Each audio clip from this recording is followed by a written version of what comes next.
This is an ACU Centre for Liturgy podcast. Speaking of liturgy. What makes a church look like a church? And how does our cultural heritage propel us forward in order to serve the people of God and the celebration of the liturgy?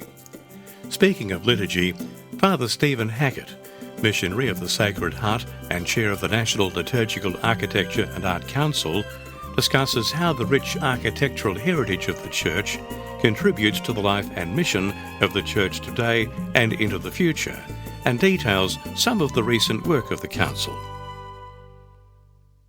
In conversations about the buildings we call churches, people often remark that they prefer a church that looks like a church. In our Australian context, they are generally referring to churches built in the 19th century and the first half of the 20th century, when churches were designed to look like churches from earlier centuries.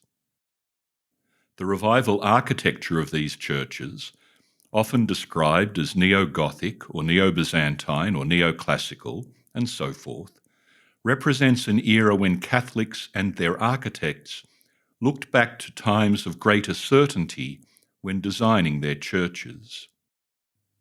Yet in fact, the tradition of the Church has been to look forward, taking a lead in the architecture and the arts that serve the people of God and the celebration of the liturgy.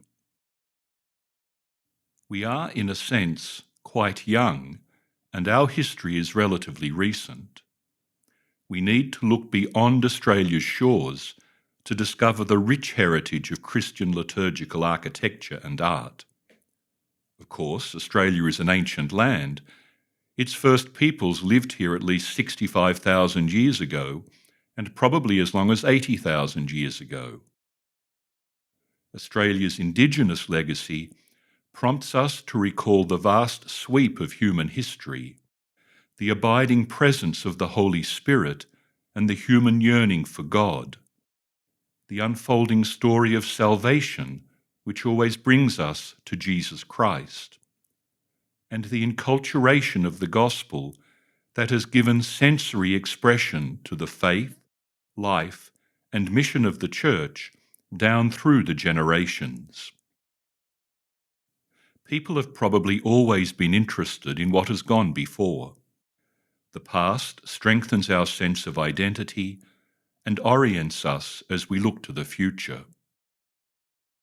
In our day, interest in the past has been highlighted by a new appreciation of what is often called our cultural patrimony or heritage.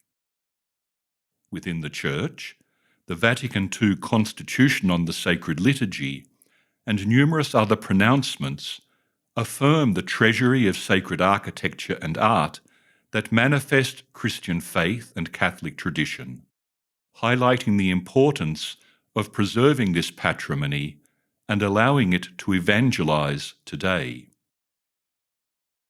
In the Australian context, the Borough Charter likewise affirms the value and significance of the buildings and objects that have come down to us from the past, together with the story and the meaning they carry. The National Liturgical Architecture and Art Council, an advisory body to the Bishops' Commission for Liturgy of the Australian Catholic Bishops' Conference, has a threefold mandate: liturgical architecture, art, and cultural heritage. The first of these three areas, liturgical architecture, was addressed in a symposium held in 2015 entitled God is in the Detail, Making Architecture and Art for Catholic Worship, and in the publication And When Churches Are to Be Built, Preparation, Planning, and Construction of Places of Worship. The third area of the Council's mandate, cultural heritage, was the focus of a second symposium held in 2019. It had the title, Where Your Treasure Is, There Will Your Heart Be Also: Catholic Liturgical Heritage, Architecture, Art, and Artefacts. It considered the ways in which we care for and build upon the rich heritage that has come to us from the past. A companion volume to And When Churches Are to Be Built was published around the same time.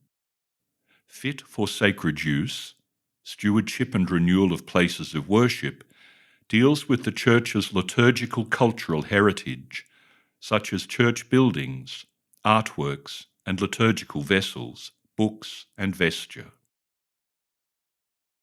Some work has also been done to develop a digital inventory catalogue to assist church communities to identify, record, insure, and securely store items of significant liturgical and heritage value. Inventory catalogues help ensure that our Catholic liturgical heritage is preserved, its story told, and its contribution to the life and mission of the Church today and into the future assured. The other area of the Council's work, the liturgical arts, is explored and promoted via a website, Australian Catholic Liturgical Art. This relatively recent initiative will continue to grow as new entries are added each year. I invite you to visit Australian Catholic Liturgical Art. That was Father Stephen Hackett MSC with Ancient Country Younger Churches, an exploration of how art, architecture and cultural heritage tells the story of the Christian community and orients us towards the future. The ACU Centre for Liturgy, which provides pastoral formation in liturgy across Australia and beyond, is pleased to provide this podcast, Speaking of Liturgy.